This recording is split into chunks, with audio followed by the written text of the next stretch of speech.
मित्रांनो नमस्कार. मी विजय आणि आपण पाहताय आपलं बोल की भावा हे मराठमोळं YouTube चॅनेल. मित्रांनो आज परत एकदा आपण त्या जुन्या विषयावरती थोडंसं त्याच्यातल्या अपडेट्सविषयी बोलणार आहे. तो म्हणजे संतोष देशमुख यांचं हत्याकांड केलेलं बीडमधलं सगळ्यात मोठं प्रकरण. या प्रकरणामुळे जे पण काय झाले आपल्या सगळ्यांना माहीत असेल आपल्या समोर ह्या सगळ्या गोष्टी घडलेल्या होत्या. ज्यावेळेस डिसेंबर महिन्यामध्ये 9 तारखेला संतोष देशमुखांची अत्यंत निर्घृणपणे खून करण्यात आला, हत्या करण्यात आली. पण संतोष देशमुखांच्या खुना अगोदर सुद्धा अशीच एक हत्या करण्यात आली होती. याच लोकांनी केली होती.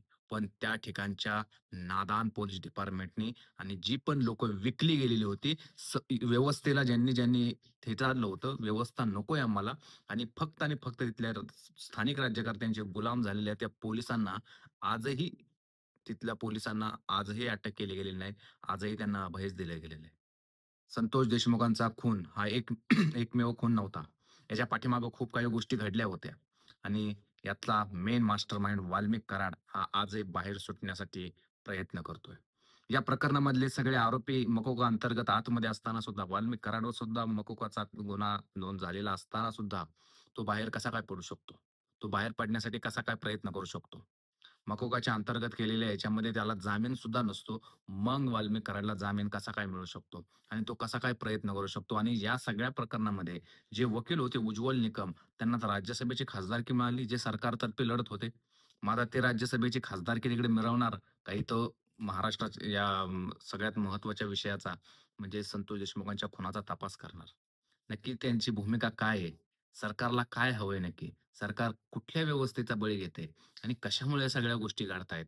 आणि हे सगळं प्रकरण काय आहे? त्याच्या अगोदर सुद्धा एका व्यक्तीचा असाच जीव गेला होता. खरं तर त्याला वर्ष होऊन गेलं, परंतु आजपर्यंत त्याच्याबद्दल कोणी बोललंही नव्हतं. इतकं भीतीचं वातावरण त्या बीड जिल्ह्यामध्ये आणि परिसरामध्ये होतं. पण जे एक प्रकरण संतोष देशमुखांचं बाहेर निघालं आणि त्याच्यानंतर या सगळ्या गोष्टी बाहेर निघाल्या.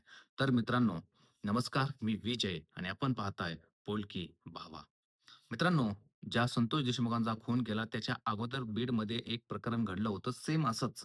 ते म्हणजे महादेव मुंडे या व्यक्तीचं. आता मुंडे हे तर मराठा नव्हते. म्हणजे इथं विषय काय म्हणजे जातीचा किंवा या सगळ्या गोष्टींचा नव्हता. विषय होता व्यावसायिकतेतून त्यांना मारण्याचा.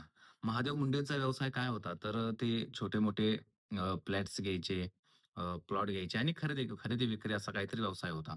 सो त्याच्यामुळं त्या गोष्टींमधून या लोकांशी थोडीशी जवळीक करावी लागते.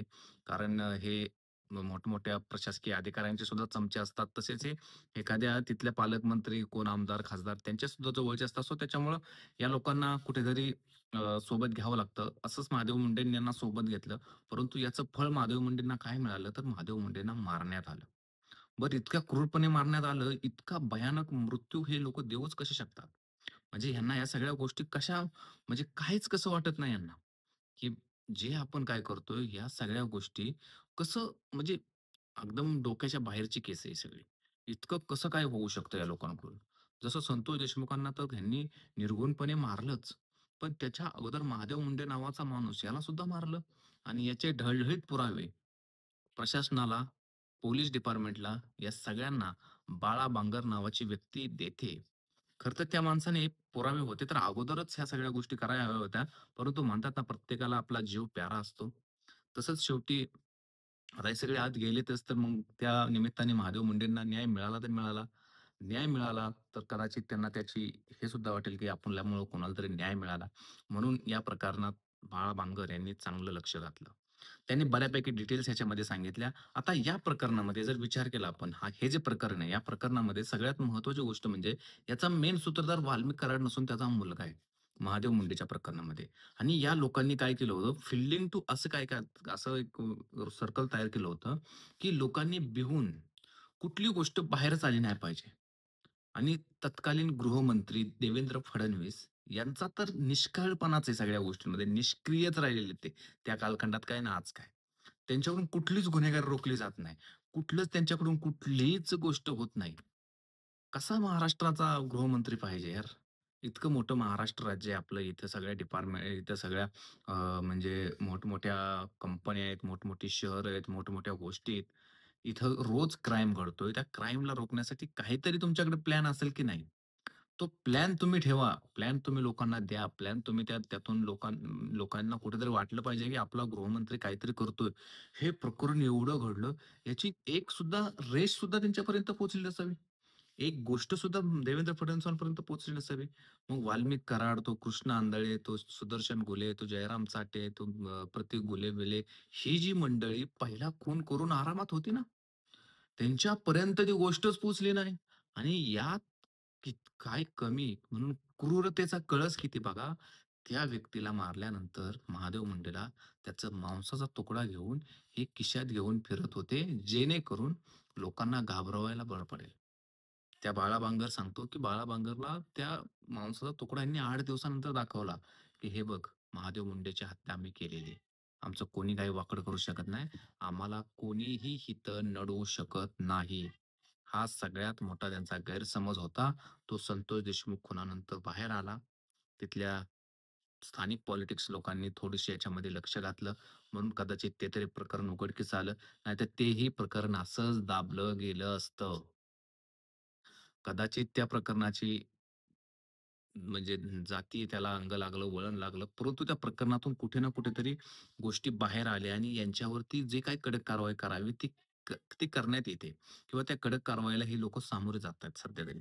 आणि ह्या सगळ्या गोष्टींमध्ये ज्या पद्धतीने आपण विचार केला पहिल्यापासून, की कृष्ण आंधळे हा अजूनही फरारीच आहे. तो अजूनही त्याच्या गुरमीतच फिरतोय. तो अजूनही कुठे आहे त्याला कोणाला माहीतच नाही. आणि मग या प्रकरणामध्ये किंवा महादेव मुंडे झाले, त्याच्यानंतर संतोष देशमुख झाले. आता तिसरा नंबर कोणाचा आहे? याचंही यांचं प्लॅनिंग झालेलं आहे.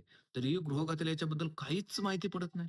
तो बाहेर येण्याचा प्रयत्न करतोय. तो बाहेर त्याचा एक साथीदार आहे. तो बाहेर सांगतोय, की या पॉलिटिक्सवाल्याला एक टाईम झाल्यानंतर एकेकाला उडवायचा आहे. तो शिव्या देतोय त्यांना, नको इतकं बोलतोय. वाल्मिक कराडचं नाव घेऊन तो समर्थन करतोय. तरीही पोलिस डिपार्टमेंट थंब. म्हणजे कुठल्या राज्यात राहतोय आपण? महाराष्ट्रात राहतोय का? बिहारमध्ये राहतोय का? यूपीत राहतोय का? आणि कुठल्यातरी अशा राज्यात राहतोय जिथं पोलीस डिपार्टमेंट पूर्णपणे निष्क्रिय आहे. या महाराष्ट्रात हे असं घडताना कधीही पाहिलेलं नव्हतं. त्याच्यामुळे हे प्रकरण इतकं वाईट घडलेलं आहे महादेव मुंडेंचं आणि या महादेव मुंडेंच्या प्रकरणाला कुठेतरी न्याय मिळावा आणि ती बिचारी त्याची जी पत्नी आहे ज्ञानेश्वरी मुंडे, त्याचे 2 मुलं आहेत.